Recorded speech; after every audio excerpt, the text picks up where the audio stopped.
Hey Snapchat, I set out about a week ago to cover a whole bunch of topics for entrepreneurs related to managing a board of directors.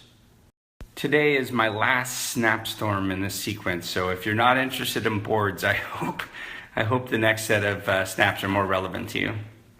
The last topic I told everyone I was going to cover is board misalignment. This is something that very few entrepreneurs actually spend any time thinking about.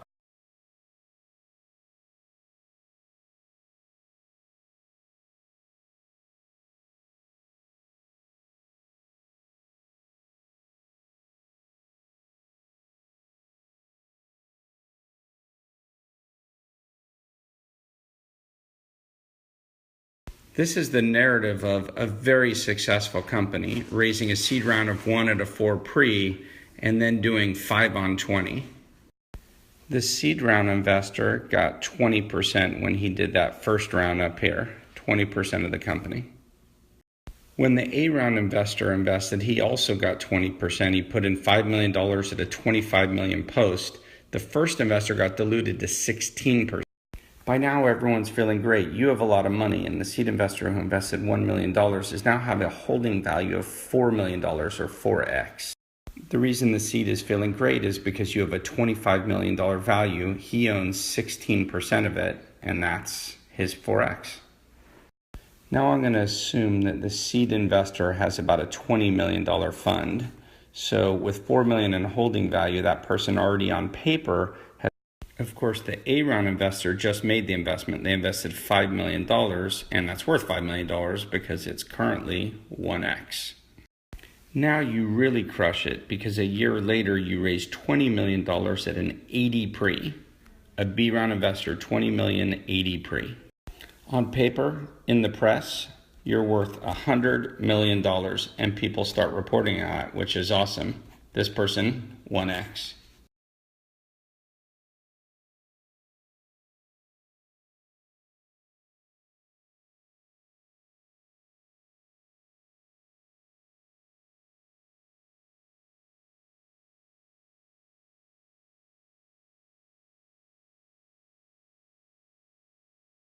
The seed investor only owns 12.8%, but she is feeling fantastic. She has 12.8x her original $1 million investment.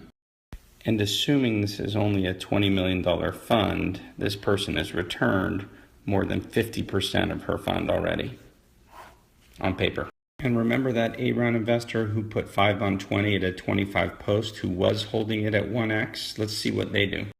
The A round investor used to own 20%, now owns 16% because they took 20% dilution, but now their positions were 16 million, which is a 3.2x. So while this A round investor is feeling great, remember they have a $200 million fund, so 16 million on paper versus 200 million, it's okay. They still have the B round investor just invested. They paid $100 million, so of course it's only 1x, but they're feeling good because they got to move $20 million. It's a $1.5 billion fund.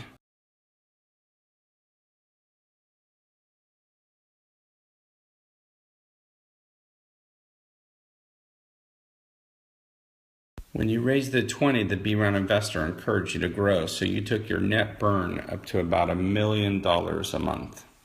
When you raised the money, it was on momentum. Now you've got revenue. Now your revenue comes in, you're doing $200,000 a month or $2.4 million a year. It's not an unrealistic scenario. After a year, you've burned $12 million. So at the end of the year 3, you've got $8 million left in the bank. And to be clear, this means 8 months until you hit a brick wall. Now things start to change. If you're super hot, no problem. But if the market has changed or your momentum has slowed and you're no longer doing like this, now's when misalignment starts.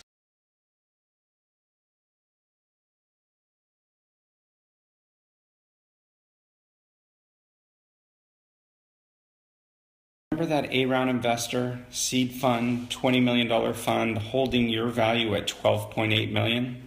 She's no longer at her LP meetings telling everybody how much money she's going to make at your company. She's starting to panic. You know why? Because at your current burn rate, she knows she can't help you at all. The only person who can help you is the B round investor or new money.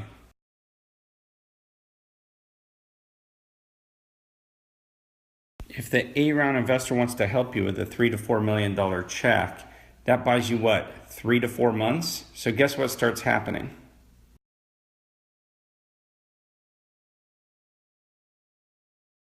The B investor can certainly help you. They give you 20 at 100 million post, and they've got $1.5 billion fund. But suddenly the power structure changes. This investor had hoped you would be a unicorn, which would give them approximately a 10x markup on their fund, but that game's changed, right?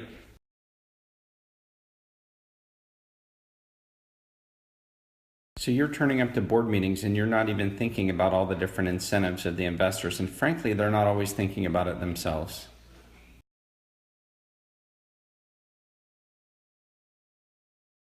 But you're an enterprising entrepreneur, so you figured out how to get a buyer to the table, someone who really values your asset. They're going to pay $100 million. On paper, it sure looks good. Founders still own 40% of the company, management owns 10%. That's a lot of cash.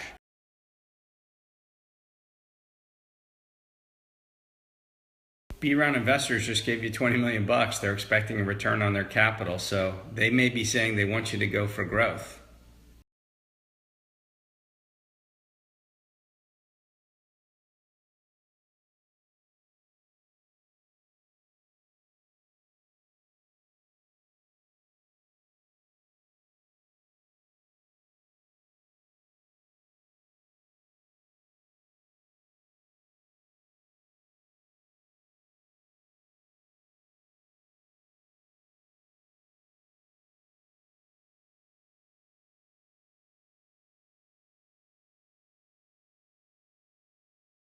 Just know a sale is only one place you get misaligned. It could be that you're doing a recap of the company or future financing or job cuts. It's all different incentives.